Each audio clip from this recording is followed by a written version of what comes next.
Hello everyone and welcome back to another book review. Today I'm going to be reviewing another Agatha Raisin mystery. This one is Pushing Up Daisies by M.C. Beaton. So let's rewind and talk about my relationship with Agatha Raisin and M.C. Beaton. So probably around this time last year, because I reviewed it, I remember where I reviewed it. I was in a parking lot of a hiking trail and it was around this time of year last year. So I know I read it about a year ago. I read a book called The Witch's Tree, I think it was. It had witches in the title by M.C. Beaton, and it was an Agatha Raisin mystery, and it was the first Agatha Raisin mystery that I've ever read, and I was not a fan. I did not like Agatha Raisin. I thought the writing was poor. I was so confused the entire time I was reading the book, and I don't like hating on authors, because when an author writes a book, they put a part of themselves out there, and I know they put a lot of work into it, so I don't like to just come on here and totally trash authors, but that book was not for me and I did not enjoy it. I think I gave it a 2-star, which would have been very, very generous. Maybe because I'm a generous sort of person, because that was pretty bad. I didn't like it. Fast forward to about July of this year.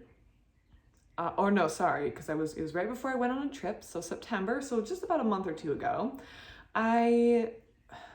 My library has like an app where you can like watch TV for free through it, and I was going to work on a very boring, long project at work that I needed to get done that night because I was going on vacation, so I needed something to keep myself occupied while I was just sitting here alone. So I decided to watch a little bit of TV. I'm not really a TV watcher, so I just fired up the app, and I saw Agatha Raisin had like a show. And I was not familiar with this show at all, so I decided to put it on because I was familiar with the books and I wanted to see how the show was. The show, I remember watching the first episode and I was like, this is total trash. I don't like this. I don't think the acting is good. I don't like any of this. I don't like this show at all. But it was like the kind of bad where you keep watching and then you kind of start to enjoy it even though it's bad. I don't know how to explain it. I don't really like hate read books very much, but it kind of felt like the same feeling you get when you're hate reading a book, but then you kind of unironically start to like the book. I don't know. I was watching it and I was like, wow, this is really, really bad. But then I was like 7 episodes in and I was like, if it's bad, why are you still watching this instead of finding something else? Like, I don't know, like a casual YouTube video about watching animals and like you know, the videos that you can see where animals are like out in nature and you can just watch them on a live stream or like in a zoo. So clearly something appealed to me and I was like, okay, I kind of admit to myself that maybe I kind of like the show. But I wanted to revisit and see if how I felt about the books again, because the show it was like trash, but I was watching it and I thought it was entertaining. So clearly it wasn't that much of trash, was it?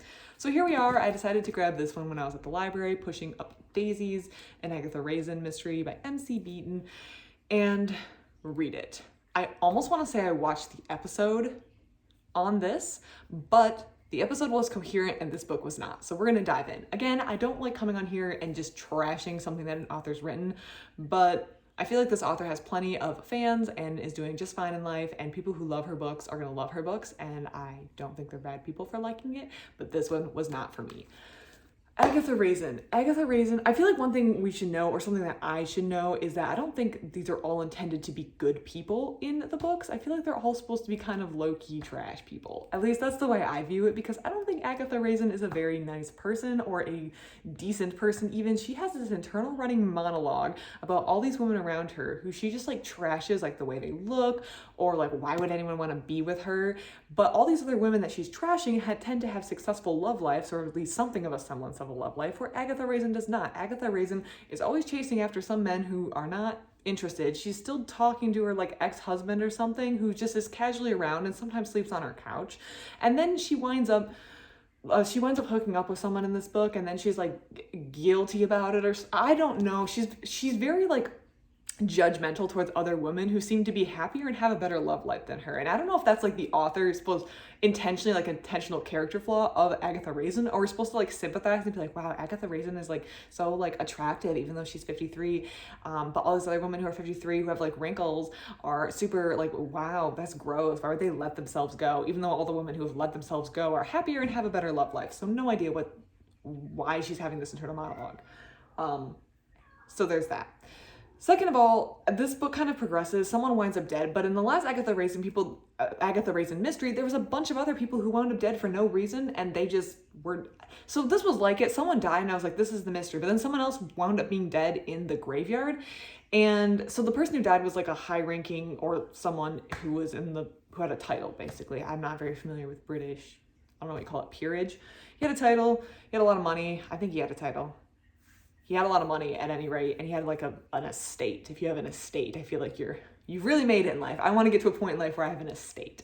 So he has an estate, and he dies, and of course then it's like, was one of his 2 children the murderers of him, because it's kind of suspicious. And he was given, it was like a horse tranquilizer, or no, he drank antifreeze, which is really sweet and manifests as like a heart, it looks like a heart condition killed him. So he died, and then it's who killed him, but then someone else winds up dead, who was like this girl who was kissing some guy that she was into, that Agatha Raisin was into at the beginning, which I thought was going to be the love interest of the book, but turned out not to be the love interest, because then we had this weird detour where for some reason, again, let me just put a criticism in here.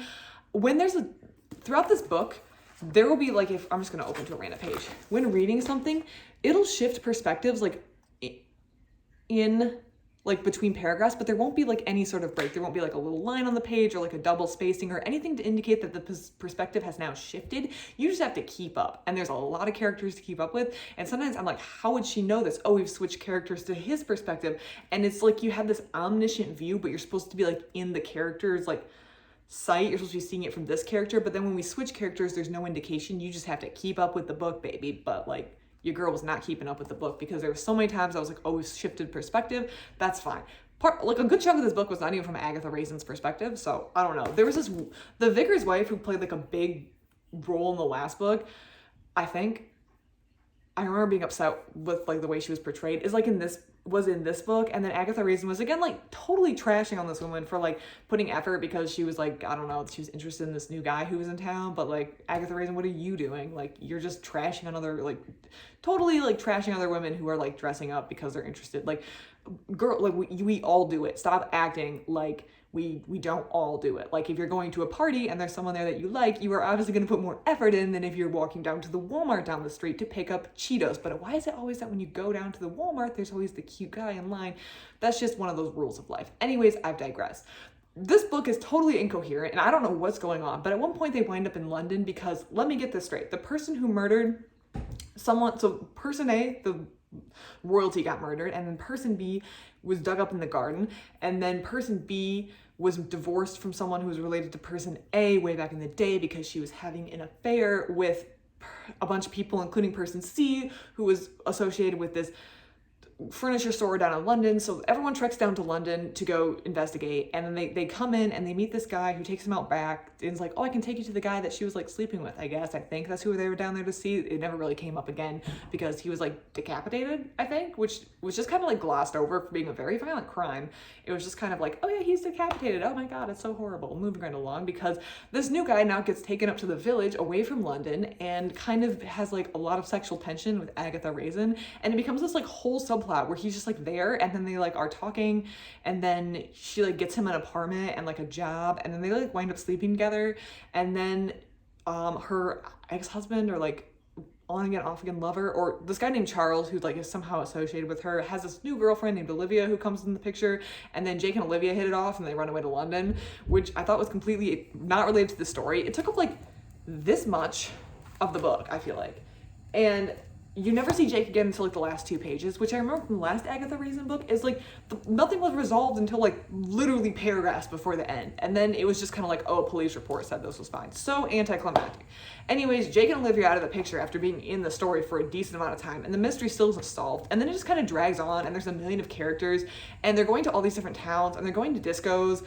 And then there's these people named Phil and Patrick, which I totally forgot how they fit into the story, but they were just there in a car, and then Agatha was there, and then they were like breaking into this vet's house, and then it was like the vet, oh, there was this like animal rights activist group that this guy named Simon, who I think I remember from the last one, that was like, I think from the last book, she was like, or he was the person that everyone said like the vicar's wife slept with, but she didn't, and that was just never resolved. But anyways, Simon, I think that's the same guy, gets on this like activist. If you are lost, I am lost. I'm just saying things as I remember them, but this is about as coherent as this book was. So the animal rights activist, this is before Phil and Patrick and everyone's going to the disco and like in a car, but he's like in animals rights. He joins up for a day trip for an animal rights group, and they like disrupt hunting. So I don't know how that works. I guess maybe hunting's different in England, because here in the United States, people just like wander around the woods with guns and sit camouflaged until things go by. But these are like people on horses. So it reminded me of like what you think of like medieval hunting. I don't know. It's probably something that I'm just not cultured enough to understand. And then they're like suspicious because the person who got murdered's daughter like refuses a drink, but then other people get sick. But then that's like never really discussed again. It's just kind of like suspicious. And then Phil and Patrick, for some reason, are sent to another village and they're looking at discos. And yeah. Then Agatha catches a vet or records a vet confessing.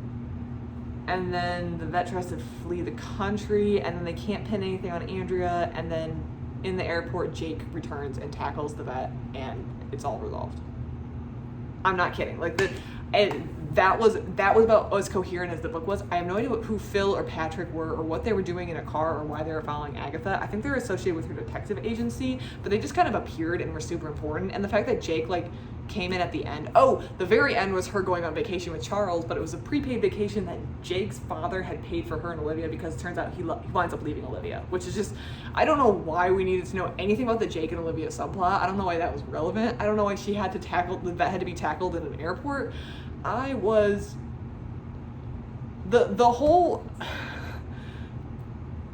There was no coherency to this entire book. I read the whole thing in one sitting from beginning to end because it's like a blizzard here today and I have nothing better to do, but I feel like there was a lot of better things I could have done, like mop the floors or wash the dishes, because I don't know what was going on. And what also confused me is I feel like this was a TV episode, like a episode in the TV series, and I don't remember it ending like that. I thought people were like being killed in like stalls. I thought it was, the TV show actually is coherent because it like wraps up and I can follow it. I don't know if it's the way she writes. I don't know if it's the perspective shifts. I don't know why, but I cannot follow these books.